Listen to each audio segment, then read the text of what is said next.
할렐루야, 좋은 아침입니다. 요즘 날이 좀 흐려요. 좀 스산하고요. 개인적으로 이럴 때는 기분이 좀 많이 다운되는 것 같긴 한데, 오늘 하루 좀 흐리고 날이 좀 스산해도 여러분의 마음에는 하나님의 은혜와 사랑으로 따뜻하고 아주 행복한 시간 되면 좋을 것 같아요. 말씀 보시겠습니다. 로마서 5장 말씀입니다. 세상은 점점 복잡해지고 좀 전문화가 되어가는 것 같습니다. 이렇게 복잡하고 전문화된 세상에서 우리가 일을 하기 위해서는 그냥 일을 주지 않아요. 거기에 맞는 수준, 자격, 기술들을 요구하고 있어요. 그래서 그 수준과 그런 기술들이 증명될 수 있는 자격증 꼭 원하고 있는 것이죠. 일을 하려면 자격증이 필요해요. 그래서 운전을 하려 해도 그냥 하지 않습니다. 필기를 봐야 하고 실기를 봐야 합니다. 선생님 되려고 해도 임용고시를 봐야 하는 어려운 시험이 따라가요. 그래서 아이들을 가르칠 수 있는 자격이 있는지 확인시킵니다. 이것이 세상의 원리고 세상의 환경입니다. 우리가 그 안에 있어요. 그렇다면 복음은 어떤가요? 복음도 복음을 받기 위해서, 복음을 누리기 위해서 하나님이 자격, 수준, 기술 요구하시나요? 만약에 하나님이 우리의 삶의 무게를 재보시면서 너는 함량 미달인데 구원 못 누려, 너는 괜찮은데 구원 받아, 이렇게 했다면요, 그 허락하시는 복음이 정말 은혜일까요? 값일까요? 내 노력의 산물이기 때문에 당연한 결과라고 생각할 것 같습니다. 하지만 감사하게도 하나님은요, 복음을 그렇게 허락하지 않으셨어요.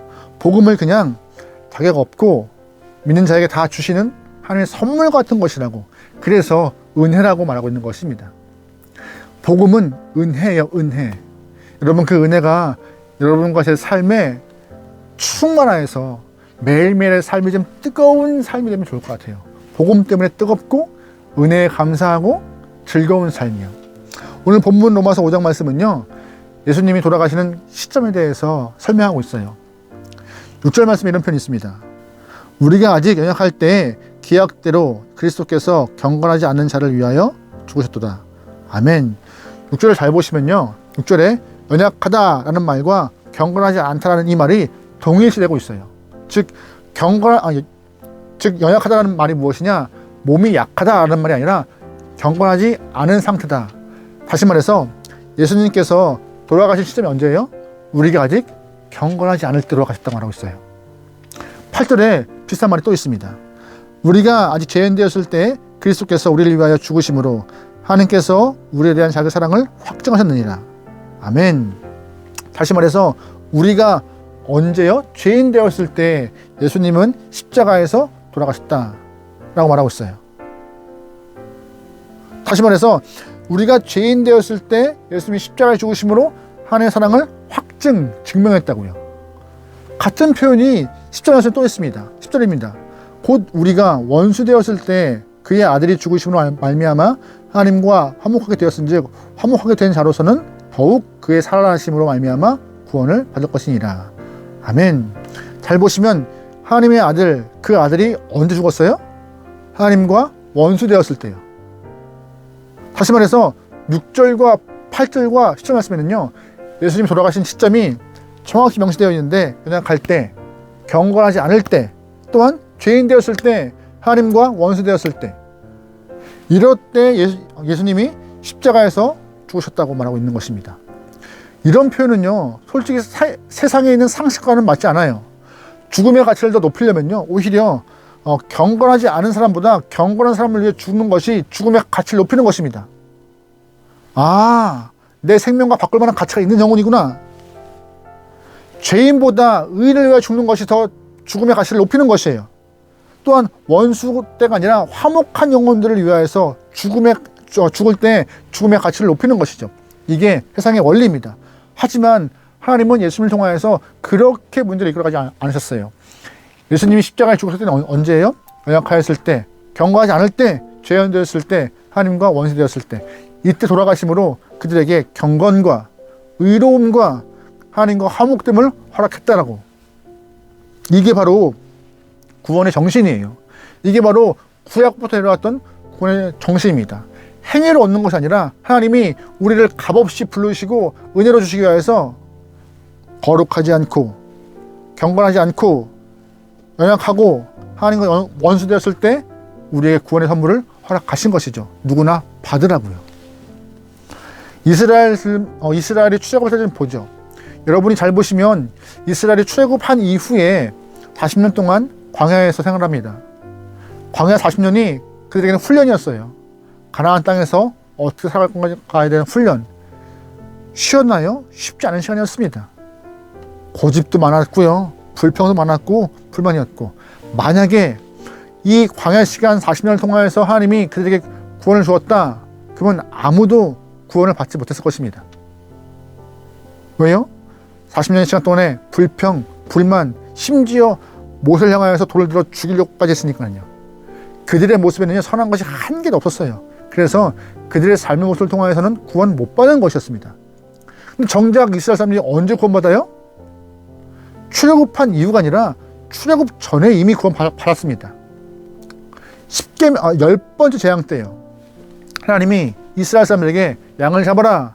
양의 피로 문에 설주와 인방에 피를 바르고 너희는 집에 들어가 있어라. 그러면 죽음의 사자가 너를 넘어갈 것이다라고.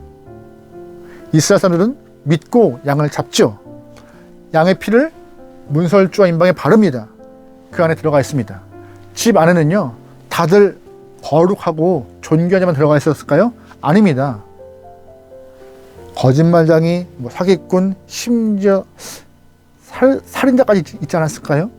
하나님은 그 안에 있는 사람들의 행위나 모습이나 행실을 보지 않으시고 오직 뭐만 봤어요? 어린 양의 피만. 그로 인하여서 죽음이 넘어가는 은혜를 허락하셨습니다. 다시 말해서 이스라엘 사람들이 구원 얻은 것은요, 그들이 행위가 아니라 예수의 그 어린 양의 피로 죽음이 넘어간 것, 즉 모든 것이 하나님의 은혜, 행위가 아니라 은혜로 살아났다고 구약부터 쭉 말하고 있는 것이었어요. 이것이 바로 하나님의 전적인 은혜였고 칭의로 인한 구원이었어요.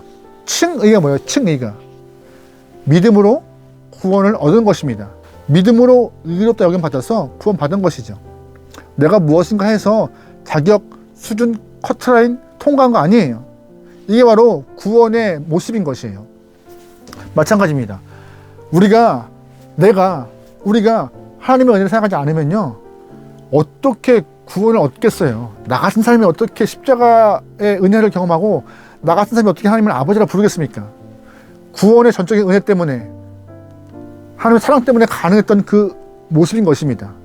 그 구원의 은혜와 사랑 때문에 내가 하나님을 아버지라 부를 수 있는 것이고, 내가 감사해서 말씀에 집중하는 것이고, 감사해서 말씀을 순종하고자 삶을 이끌어가는 것이죠. 그래서 헌신도 하고 봉사하고 헌금하고 하는 것이죠. 잘 보시면 뭐가 먼저예요? 은혜가 먼저예요. 헌신과 봉사와 이것이 먼저여서 하나님이 구원, 은혜 주신 거 아닙니다. 은혜가 먼저였던 것이에요. 세상은 근데 헌신, 헌물, 봉사 이것이 먼저예요. 그 다음에 보상이 따르니까요. 하나님은 근데 보상이 먼저였습니다. 구원의 은혜가 먼저였어요. 그래서 우리는 항상 구원을 향하여서 감사한 마음으로 받아야 되는 것이고, 구원을 감사함으로 누려야 할 것이고, 주를 향한 감사함이 끊이지 않아야 하는 것입니다. 그게 성도의 모습이고 구원받은 자의 모습인 것이에요. 여러분, 그러면 감사가 끊이지 않으세요?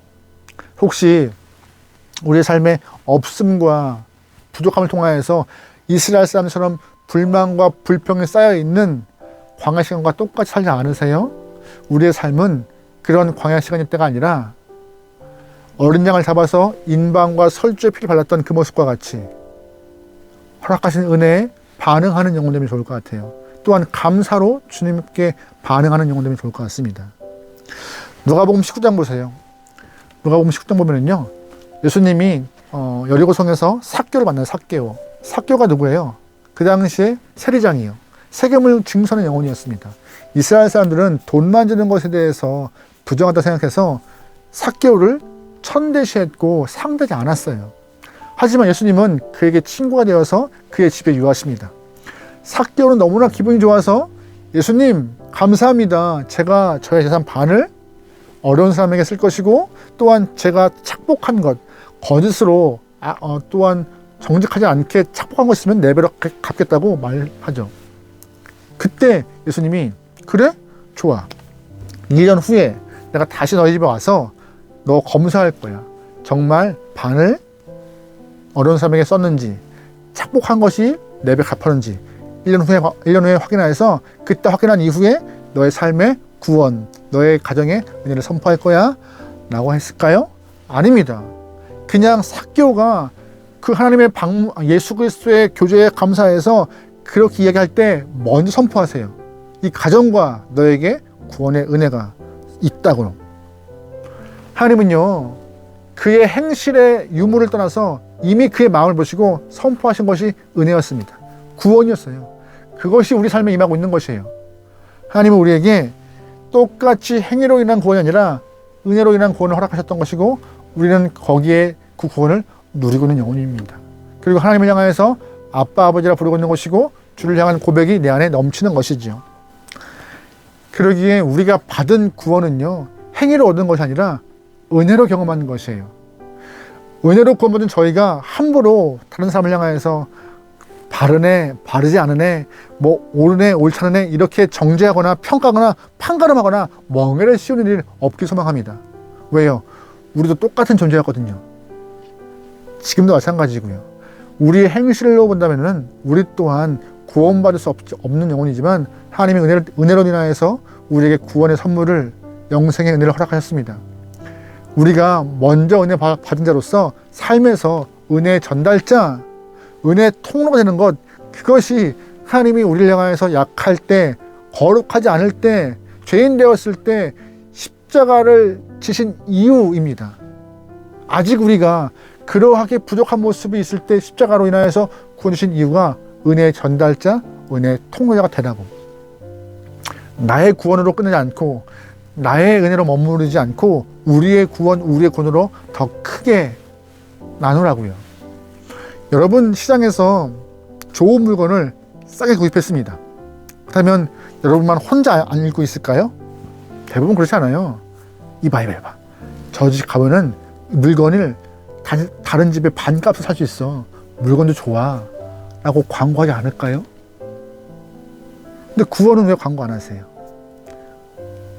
왜 값없이 받은 은혜는 왜 그냥 이렇게 묵혀두세요? 우리가 받은 구원과 그 은혜, 내 안에 깊숙이 묵혀두지 않게 소망합니다. 나누기 원하고, 증거하기 원하고, 또한 베품을 통하여서 하나님의 마음이 만방에 표현되기 소망합니다.